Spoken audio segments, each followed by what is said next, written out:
Hello friends. आरती गुरुकुल में आप सभी का स्वागत है।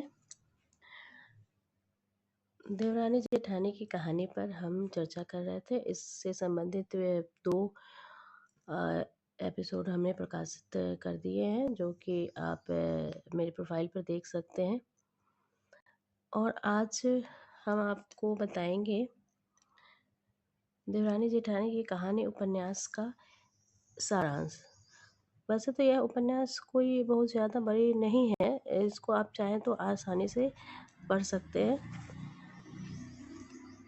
उपन्यास जो है वो एक अग्रवाल बनिया परिवार को प्रस्तुत करता हुआ आगे बढ़ता है। लाला सर्वसुख एक बनिया है जो कि परिवार का मुखिया है। ये पूरा परिवार मेरठ में रहता है और वहाँ का एक सुखी और संपन्न परिवार है।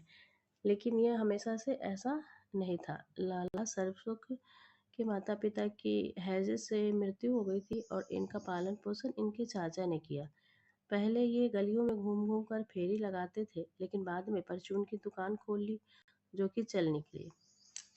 लाला सर्वसुख के दो बेटे हैं। बड़ा बेटा दौलत राम और छोटा बेटा छोटे लाल है। दो बेटियां भी है। बड़ी बेटी का नाम पार्वती है और छोटी बेटी सुखदेई है। पार्वती की शादी दिल्ली में हुई है। जो बड़ा बेटा है उसकी पत्नी का नाम ज्ञानो है और वह एक अनपढ़ और लालची महिला है, जो कि मोहल्ले में ही अपनी देवरानी और सास की आलोचना करती रहती है। जबकि छोटी बहू यानी आनंदी पढ़ी लिखी और समझदार है। उसकी व्यवहार कुशलता से लाला सर्वसुख और उनकी पत्नी सहित पूरा परिवार संतुष्ट रहता है।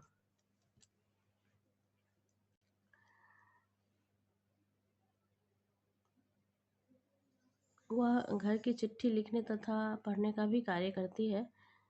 उस समय बाल विवाह का प्रचलन था, उसके बावजूद भी लाला सर्वसुख ने छोटे लाल और उसकी पत्नी आनंदी ने अपने पुत्रों का बाल विवाह नहीं करवाया। इस उपन्यास में देवरानी जेठानी के माध्यम से सामाजिक कुरीतियों, बाह्य आडंबरों, धार्मिक अंधविश्वास इत्यादि पर भी करारी चोट की जाती है। उपन्यास में आभूषण प्रियता, विवाह में फिजूल खर्ची और झाड़ फूक इत्यादि की भी चर्चा हुई है। उपन्यास परिवार की समस्याओं को प्रदर्शित करते हुए आगे बढ़ता है। दौलत राम को एक बेटी एवं एक बेटा है, जबकि छोटे लाल के दो बेटे हैं, नन्हे और मोहन। दौलत राम की पत्नी अत्यंत जुझारू एवं लालची प्रवृत्ति की है। वह अपने देवरानी और सास के प्रति ईर्ष्या का भाव रखती है और यही कारण है कि परिवार का अलगाव हो जाता है, यानी कि अलगौजा हो जाता है, जहाँ दौलत राम अपनी बहू को लेकर अलग हो जाता है। उपन्यास के अंत में स्वार्थ की स्थिति को दिखाया गया है, जहाँ संपत्ति का बंटवारा होता है। दौलत राम के हिस्से में दुकान तथा छोटे लाल के हिस्से में हवेली आती है। इसके बावजूद भी संतुष्टि न होने पर हवेली का आधा हिस्सा भी दौलत राम ले लेता है। हवेली से जाते समय बड़ी बहू यानी जेठानी ज्ञानो हवेली की दो खिड़कियों के दरवाजे और चौखट भी अपने साथ ले जाती है। देवरानी जेठानी उपन्यास की समीक्षा करते हुए गोपाल राय कहते हैं कि देवरानी जेठानी की कहानी की रचना उपन्यास के रूप में नहीं, बल्कि बालिकाओं के लिए एक उपयोगी पाठ्य पुस्तक के रूप में हुई थी।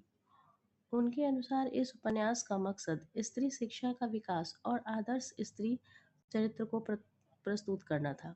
इसी परंपरा में वामा शिक्षक और भाग्यवती पुस्तकें भी लिखी गई थी।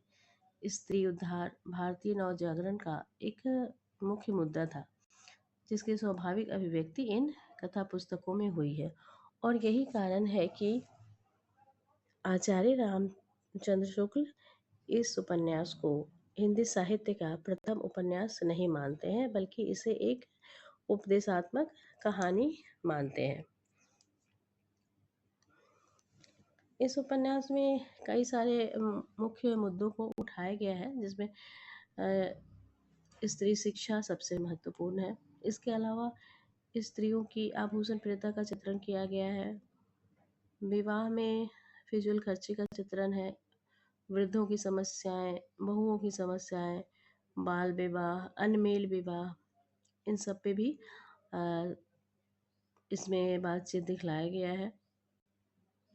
पारिवारिक विघटन, घर के बँटवारा का वर्णन, ये सब चीज़ें इसमें बतलाई गई हैं। आनंदी के माध्यम से एक पढ़ी लिखी, समझदार और सुशिक्षित महिला का भी चित्रण किया गया है। आनंदी के पिता के द्वारा ही कहलवाया गया है कि ज्ञानवान स्त्रियां घबराती नहीं है, सब काम किए जाती है।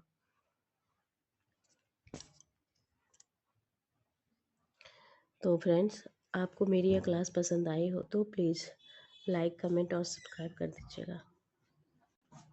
ये लीजिए दवाई भी है।